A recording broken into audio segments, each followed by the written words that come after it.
Selamat datang di program Papan Tulis Online, program yang saya tujukan khusus kepada siswa saya untuk tetap bisa belajar dari rumah. Cekidot.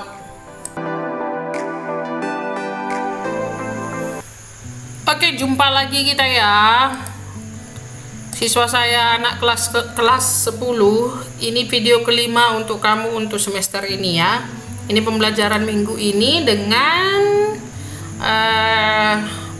masih bergulat tentang trigonometri kita ya, tapi maju sedikit subbabnya yaitu aturan sinus. Apa sih aturan sinus ini? Nanti kita akan simak di video ini. Jadi kamu saya harapkan konsentrasi ya. Konsentrasi dalam menyimak paparan saya ya.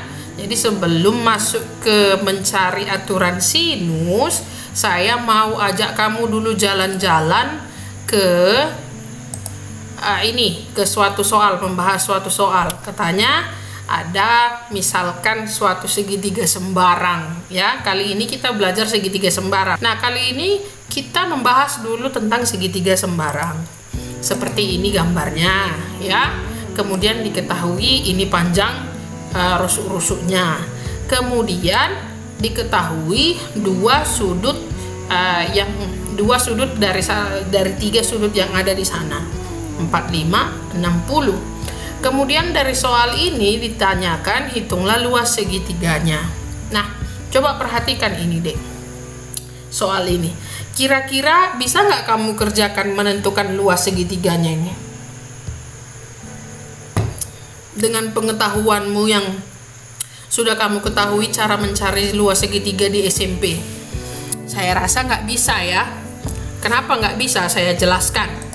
Karena rumus luas segitiga adalah setengah alas kali tinggi. Oke, kita punya alas AB, tapi tingginya berapa? Tidak ada di dalam gambar. Berarti nggak bisa lah kau kerjakan. Bukan nggak bisa ya, bisa. Kamu harus cari dulu tingginya, gitu dia. Tingginya Bu, kita cari dari mana? Kan gitu. Kalau gambarnya hanya disediakan seperti ini ya, hanya diketahui semua rusuk dan dua sudut, baru kemudian ketiga titik. Nah, jadi yang persoalan kita untuk mencari ini adalah tinggi dari segitiga ini nggak tahu ya. Nah, kita kembali dulu ke definisi tinggi segitiga. Mungkin di SMP sudah kamu pelajari bahwa tinggi segitiga adalah jarak terpendek dari suatu titik dari segitiga kepada rusuk yang di hadapannya. Itulah definisi dari atau arti dari tinggi suatu segitiga ya. Maka bisalah kita bentuk tinggi segitiganya dari sini menurut definisi ini. Contoh yang paling sederhana, tinggi segitiga bisa kita gambarkan seperti ini ya. Jarak terpendek mengharuskan garis ini berpotongan 90 derajat dengan garis alas supaya dapat jarak terpendek. Itu dia ya, makanya di sini siku-siku. Nah, ini kita sebutlah sebagai tinggi 1. Kenapa tinggi 1? Karena tidak hanya seperti itu saja yang bisa kita bentuk tinggi dari segitiga sembarang ini ya. Seperti mana lagi Bu? Seperti ini. Gak salah menurut definisi ya. Karena titik dari segitiga bukan hanya C, B juga bisa. B juga bisa membentuk jarak terpendek dengan garis yang di hadapannya yang ini. Yaitu ini, garis ini. Kita sebutlah sebagai jenis tinggi segitiga yang kedua.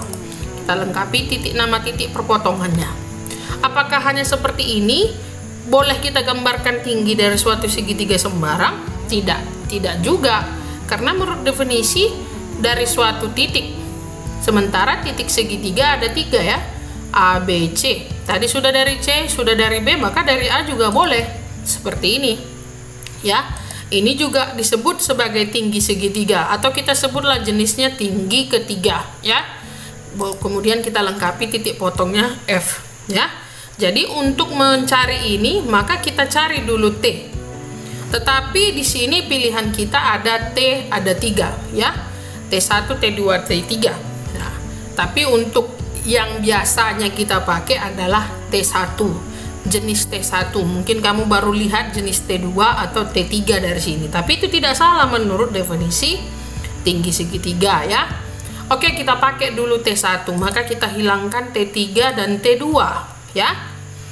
Kemudian, bagaimanalah caramu mencari nilai T ini sementara hanya ini yang diketahui dalam gambar.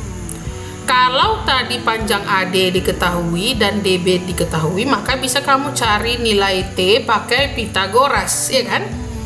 Dengan pakai Pitagoras, karena ADC itu adalah segitiga siku-siku, ya. Sementara yang 16 ini dari A ke B.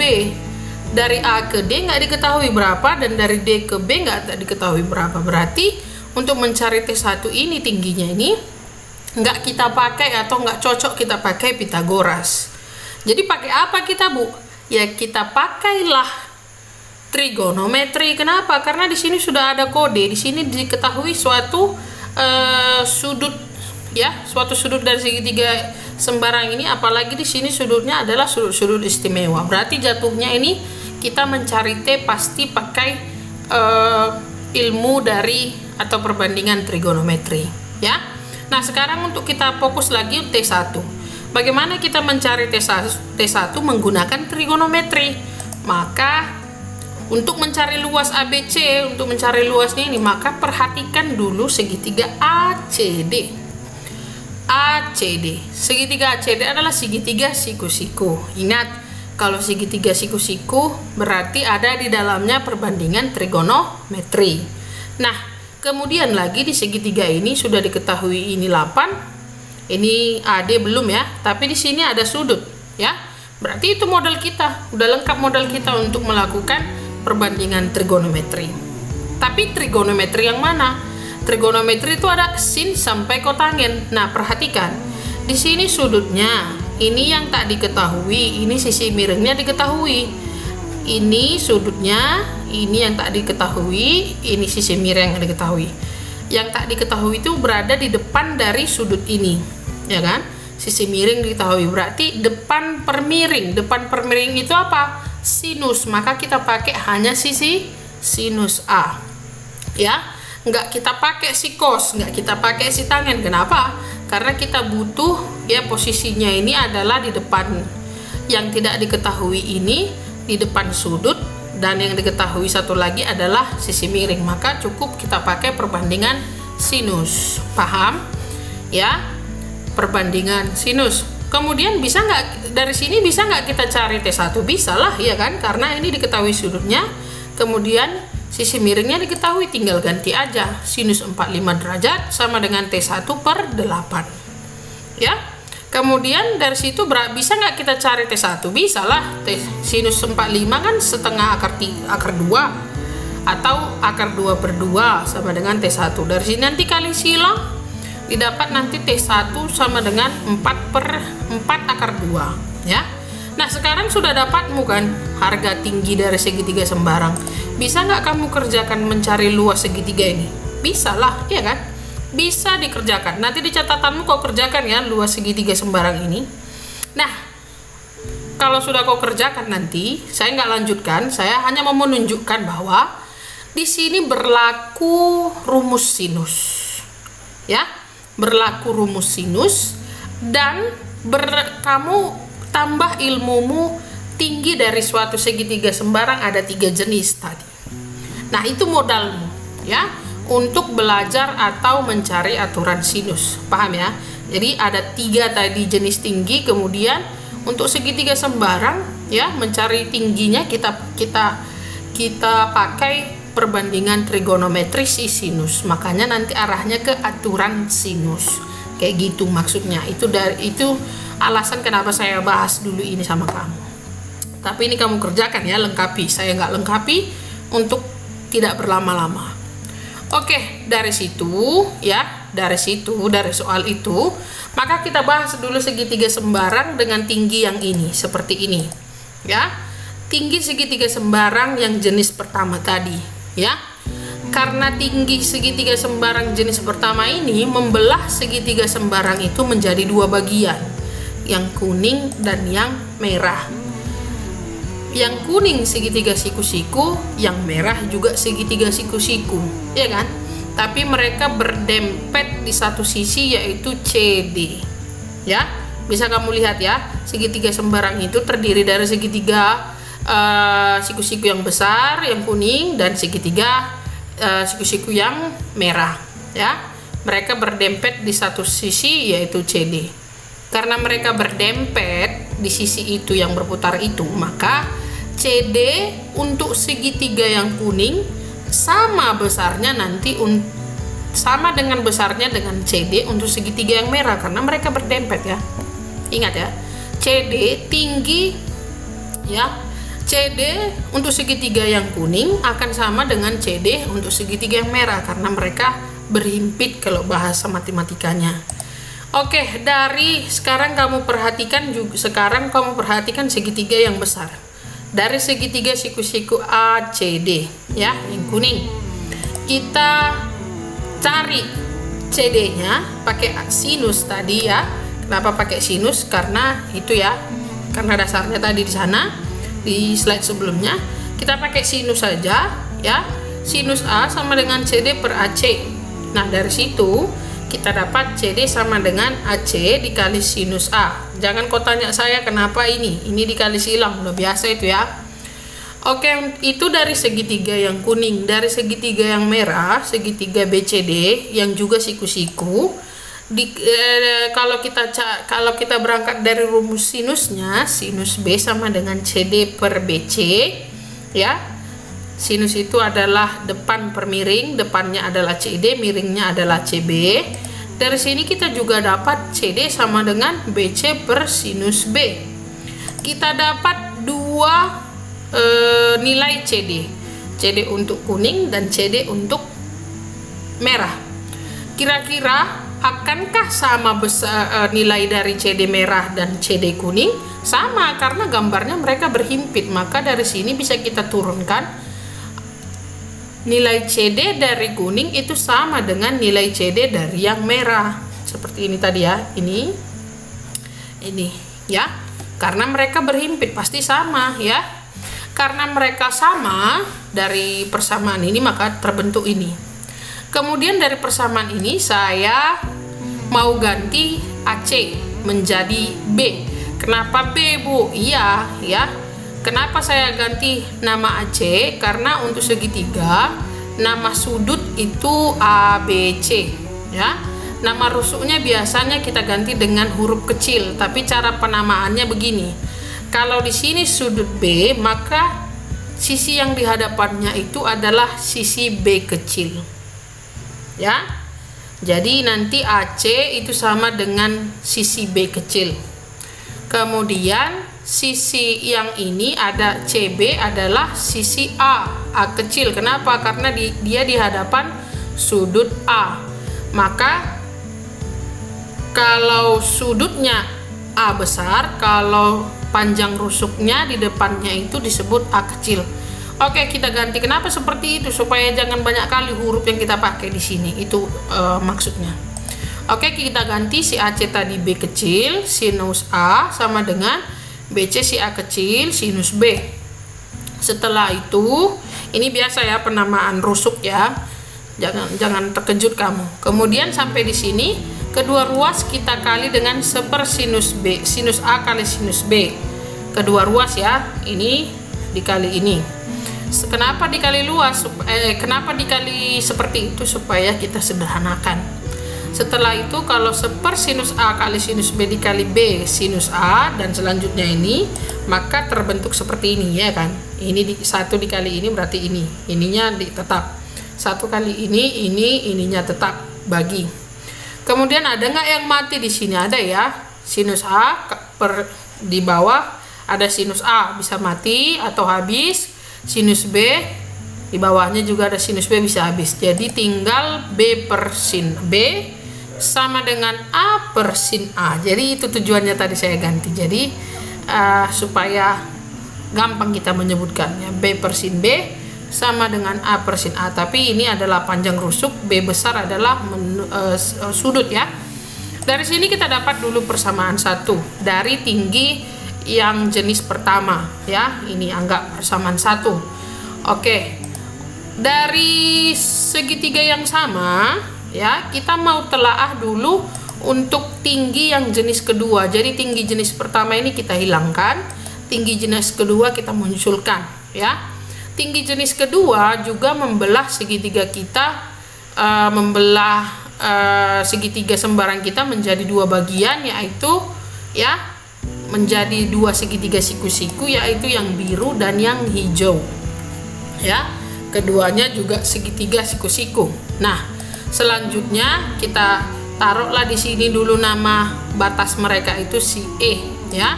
Kemudian kita namailah si C ini, karena tadi udah kita namai si B kecil, A kecil, berarti ini juga kita namai si C kecil, ya. Kenapa? Karena dia di hadapan sudut C, maka nama rusuknya C kecil. Nah, kemudian yang berhimpit adalah AE. AE untuk hijau itu akan sama nilainya dengan AE untuk biru, ya. Ingat ya, ini AE untuk hijau sama dengan AE untuk biru. Kenapa? Karena mereka berhimpit satu garisnya itu, ya kan? Ya, pasti nanti sama hasilnya. Kalau kita cari nilainya pasti sama. Kemudian kita beralih ke memperhatikan sudut segitiga ABE yang hijau, ya. Saya sudah tandai. Dari segitiga ABE, kalau kita mau cari AE pakai sinus, berarti dari sinus B, ya. Sinus B sama dengan AE per AB. Kenapa? Karena AE itu di hadapan B, miringnya adalah, kamu bisa lihat kan kalau segitiga ABE sisi miringnya adalah AB, ya. Miringnya adalah AB. Dari sini AE kita dapat sama dengan AB per sin B. Itu untuk segitiga hijau. Segitiga biru, ya, segitiga biru ACE, ya. Untuk mendapatkan AE kita pakai sinus juga, sinus C dari sini, ya. Kenapa? Karena AE itu di hadapan C, ya, miringnya adalah AC, ya. Kemudian dari situ AE sama dengan AC dikali sin C. Nah, dari sini juga kita dapat nilai AE ada dua, ya. AE untuk segitiga hijau dan AE untuk segitiga biru. Nah, tadi kan di awal kita sudah nyatakan bahwa mereka sama walaupun di hijau walaupun di biru, maka boleh kita ganti AE dari hijau itu akan sama dengan AE dari biru, ya. Kemudian kita ganti nama AB ini, kenapa? Supaya jangan terlalu banyak kita menulis huruf. AB tadi si C kecil, ya. Sin B sama dengan AC adalah nama lainnya, AC nama lainnya B, ya. Kemudian kedua ruas kita kali dengan sin B kali sin C. Kenapa dikali sin B kali sin C? Karena di sini sin B dan sin C yang ada. Tadi kalau untuk yang pertama sin A dan sin B yang ada, maka di sini diganti menjadi sin B kali sin C, ya. Kedua ruas ini saya sudah masukkan kedua ruas, ya. Kita perlakukan sama, dikali sepersin B sin C.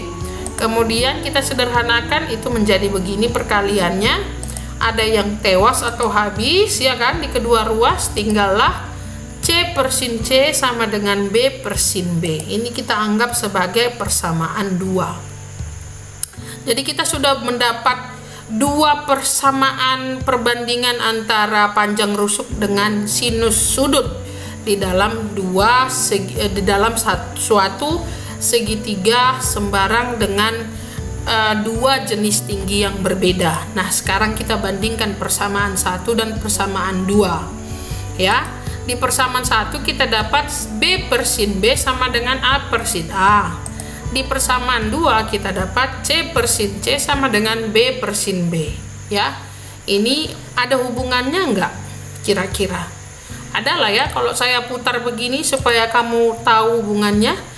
A per sin A sama dengan B per sin B, sedangkan B per sin B sama dengan C per sin C, ya kan? A sama dengan B, sementara B sama dengan C, ya. Bisa nggak kita satukan? Bisa lah, mereka kan ketemu bersaudara di B, ya. Berarti bisa kita tulis seperti ini mereka. A per sin A sama dengan B per sin B sama dengan C per sin C, ya. Ada lagi yang bisa kita sederhanakan di sini? Tidak ada. Dan inilah yang disebut sebagai rumus aturan sinus dalam suatu segitiga sembarang, ya. dalam suatu segitiga sembarang. Gunanya rumus ini untuk apa, Bu? Ya, nanti untuk di dalam soal kamu boleh kalau ditanya menemukan panjang salah satu rusuk segitiga sembarang atau siku-siku, kamu boleh pakai ini. Atau untuk menentukan luas segitiga sembarang dan segitiga siku-siku, boleh kamu pakai aturan sinus ini. Paham ya? Macam mana cara makainya rumus ini ya? Kita coba kita lihat ke dalam suatu contoh. Ya, jadi rumusnya sudah kita dapat. Coba kita pakai rumus itu dalam contoh soal. Ya, contoh soal ini dibaca, diketahui ada ABC dengan panjang sisi A4, sudut A katanya 120 cm, B-nya 30, dan hitunglah panjang sisi C. Ya, jadi kita kerjakan ini. Pasti nanti kita menggunakan aturan sinus di sini. Ya, kenapa? Ya, karena yang baru kita pelajari aturan sinus ya. Oke, jawab. Dalam soal diketahui ada suatu segitiga ABC. Apalagi yang diketahui? A katanya, A kecil ini ya. Ingat, A kecil ini adalah sama dengan 4. Sudut A 120. Kemudian sudut B 30 ya. Kemudian apalagi yang diketahui dalam soal? Pertanyaan, tentukan sisi C katanya, C kecil ya, sisi. Oke, sebelum kita mengerjakan, kamu letakkan dulu yang diketahui dalam soal ke dalam gambar supaya jangan salah ya. Menurut yang diketahui, kira-kira gambar segitiganya seperti ini, karena ada sudut 120, berarti dia sudut tumpul ya, salah satu di segitiga itu sudut tumpul seperti itu, 120. Jadi saya letakkan di sini A, B, C. Yang tumpul itu 120 pastinya. Kemudian katanya B itu 30 ya. Kemudian sisi A ini sudut A, berarti sisi A kecil itu di mana? Di sini ya. Muncul di situ adalah A sama dengan 4. Jadi A sama dengan 4 itu CB ya. Ya, di sini posisinya, bukan di sini atau bukan di sudut. A kecil itu adalah panjang rusuk ya. Panjang rusuk di hadapan sudut A. Kemudian yang ditanya adalah C. C kecil itu di mana? Karena ini adalah sudut C, hadapannya di sini, sisinya berarti di sini yang diketahui. Yang ditanya. Ini berapa katanya, ya. Jadi kita pasti menggunakan rumus sinus, ya. Pakai rumus sinus. Kenapa? Karena yang diketahui, yang ditanya ini di hadapan sudut C. Ya, di hadapan sudut. Aturan perbandingan trigonometri yang berbau di depan sudut kan hanya sinus. Nah, itu makanya dipakai aturan sinus gitu ya, atau pakai itu aturan sinus. Karena kan sinus sama dengan sisi depan per sisi miring. Nah, itu dia ya. C ini adalah di hadapan sudut C, maka pasti pakai sinus gitu dia. Oke, sementara kan di sini ada 3 rantai ini rumus aturan sinus. Yang mana aja kita pakai di sini menurut gambar yang diketahui kira-kira ya. Pasti A dengan A kecil ya. Ini pasti kita pakai. Kemudian yang kita pakai selanjutnya adalah kita periksa antara B dan C ini ya. Kita periksa B dan sin B. B di sini ini nggak diketahui ya, B kecil. Kita simpan dulu. Kemudian C nggak diketahui, sudutnya juga nggak diketahui. Sedangkan B di sudutnya diketahui, tapi rusuknya ya nggak diketahui. Berarti kita pakai A per sin A sama dengan yang mana ini? Ya kan, antara B dan C.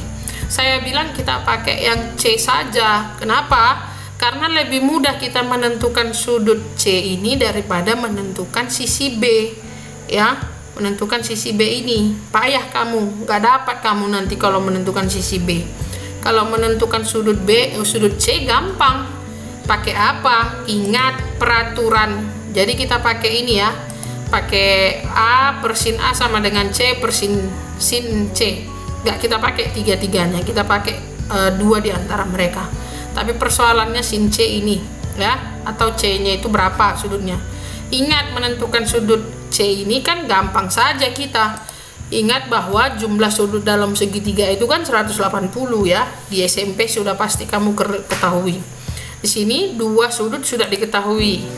Sudut A tambah sudut B tambah sudut C itu pasti 180. 2 sudah diketahui, 120 tambah 30 tambah C sama dengan 180. 150 tambah C sama dengan 180. Berarti nanti C kita dapat 30 ya. Lebih gampang kita menentukan C sudut C ini daripada sisi B ya. Makanya kita pakai A per sin A sama dengan C per sin C. Oke, kita pakai. Kita ubah A 4, kemudian sin 120 sama dengan C, itu yang ditanya, per sinus 30 ya. Udah dapat semua ya, tinggal nanti dapatkan C. Oke, kita ganti. Berapa sinus 120? Setengah akar 3, 4 tetap, C tidak diketahui. Sinus 30 setengah. Kita lanjut di halaman berikutnya menyelesaikan soal tersebut. Saya pelan-pelan ini ya. Ini tadi, kemudian ini ya, supaya bisa kamu kerjakan, ubah dulu ini ke dalam pecahan, ini ke dalam pecahan ya. 4/1 sama dengan akar 3 per 2. C per 1 sama dengan setengah. Kenapa supaya seperti itu? Supaya ingat ya, pecahan dibagi pecahan itu menjadi perkalian, tapi yang di bawah ini dibalik ya.